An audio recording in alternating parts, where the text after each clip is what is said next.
The springtime buds unfold into leaves before our eyes without our seeing them unfold. We have grown accustomed to look for bare limbs in March, to find them hidden by heavy foliage in May, and because the process is slow and tedious, and because it goes on always, everywhere about us, we are apt to count it commonplace.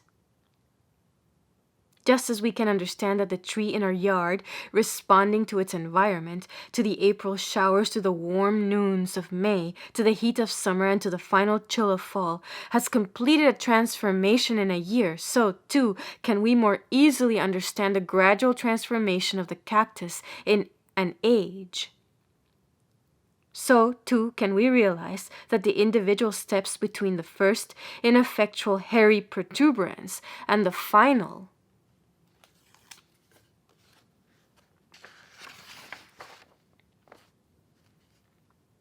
spiny armor, each a stronger attempt to respond to environment, were so gradual as to be almost imperceptible.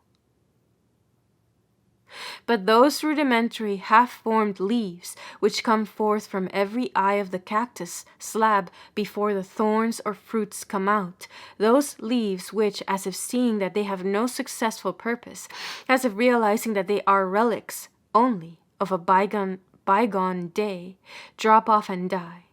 What environment has acted to bring them forth? And those two smooth slabs that push out when the tiny seedling has just poked its thorny head above the ground, to what environment do they respond? How shall we account for this tendency in a plant to jump out of its own surroundings, and out of the surroundings of its parents and their parents and those before them, and to respond to the influences which surrounded an extinct ancestor, to hark back to the days when the desert was the moist bottom of an evaporating sea, and before the animals came to destroy? A group of scientists were chatting with Luther Burbank when a chance remark on heredity led one of them to tell this bear story. It seemed, so the story ran, that a baby bear had been picked up by miners within a few days after its birth, before its eyes had opened. The cub, in fact, was so small that it was carried several miles to the camp, tied in the sleeve of the coat of one of the miners. Raised to adult bearhood by these miners, without ever having seen another bear, relieved of the necessity of finding its own food, and removed from the wild environment of its ancestors, this bear became as thoroughly domesticated almost as a tabby cat. What would such a bear do if thrown on its own resources? Would it have to begin at the beginning to learn bear lore? Bears are great salmon fishers, for example.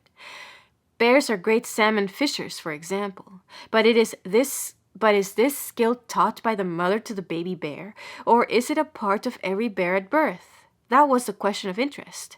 When the animal had arrived at maturity, it was taken one day to a shallow salmon stream. Here was a bear which had never been fished for.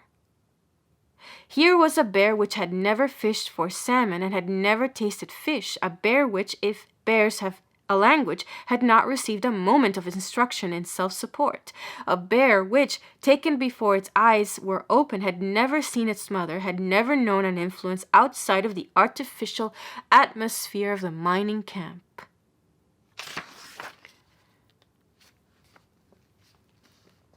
Brought to the salmon stream, however, there was not an instant of delay. It glanced about, located a natural point of vantage, straddled the brook with its face downstream, and bending over with upraised right paw, waited for the salmon to come. It did unhesitatingly just what any normal wild-raised bear would have done. With wonderful dexterity, it was able to scoop the onrushing salmon out of the stream and to throw them in an even pile on the bank with a single motion. As other bears would do, this domesticated Bruin stood over the stream until it had accumulated a considerable pile of the salmon on the bank. Going to this pile, it quickly sorted over the fish, making now 2 piles instead of 1, with all the male salmon in one pile and all the female salmon in the other. Then with its sharp claw, it proceeded to split open the female salmon and to extract the roe, which it ate with relish. This consumed, it finished its meal on the other meat of the fish. Untaught, it recognized salmon as food, distinguished males from females, knew the roe as a delicacy. Unpracticed, it knew instantly just how to fish for salmon and how to find the roe.